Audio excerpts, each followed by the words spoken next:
మా దగ్గర పరుపు కొనేటప్పుడైనా లాటెక్స్ 2 అంగుళాలు 4 అంగుళాలు 6 అంగుళాలు క్లియర్ కట్ గా చూపించి చెప్పి అమ్ముతున్నాం. కంపెనీ పరుపుల్లో లాటెక్స్ అనేది ఉండదు. పక్కాగా మీరు మా దగ్గర ఉన్న షెడ్యూల్ చూసుకోండి. డీబాండెడ్ ఎన్ని అంగుళాలు ఎంత డెన్సిటీ, లాటెక్స్ ఎన్ని అంగుళాలు ఎంత డెన్సిటీ. అలాగే కార్పొరేట్ కంపెనీలోకి వెళ్ళి వాళ్ళ దగ్గర కూడా లాటెక్స్ ఎన్ని అంగుళాలు అడగండి. కానీ అక్కడ వాళ్ళు ఎవ్వరు చెప్పరు. వాళ్ళు దాచిపెట్టి లాటెక్స్ పరుపు అని చెప్తారు. దాంట్లో 6 అంగుళం లాటెక్స్ ఉంటుంది, లోపలంతా ఫోమ్ ఉంటుంది. కంపెనీ పరుపులు రేట్లు తక్కువ ఉన్నాయి, వీళ్ళ రేట్లు ఎక్కువ ఉన్నాయి అనుకుంటారు. మెయిన్ ఫస్ట్ అది చూడండి. బంగారానికి వెండికి ఎంత తేడా ఉండిద్దో సేమ్ అంతే. లాటెక్స్ అంటే బంగారం, వెండి కన్నా ఘోరం. ఫోములు కానీ ఈపీ షీట్లు అయితే మరి మట్టి కన్నా ఘోరం. అంత తేడా ఉంటాయి. కంపెనీలో ఉండేవన్నీ కూడా ఇయ్యే అనమాట.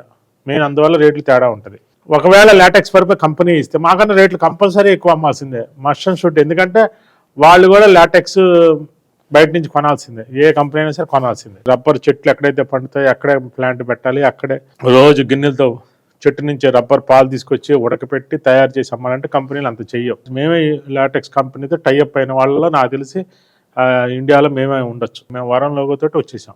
ఎవరు కూడా చేయరు అంత రిస్క్ చేసి లాటెక్స్ పరుపుల్ని కష్టపడి అమ్మరు. ఎందుకంటే బరువు ఎక్కువ, ఖర్చు ఎక్కువ, ట్రాన్స్పోర్ట్ ఎక్కువ, ఎన్నో రకాల కష్టాలు అనమాట లాటెక్స్ పరుపు మీకు పంపించాలంటే.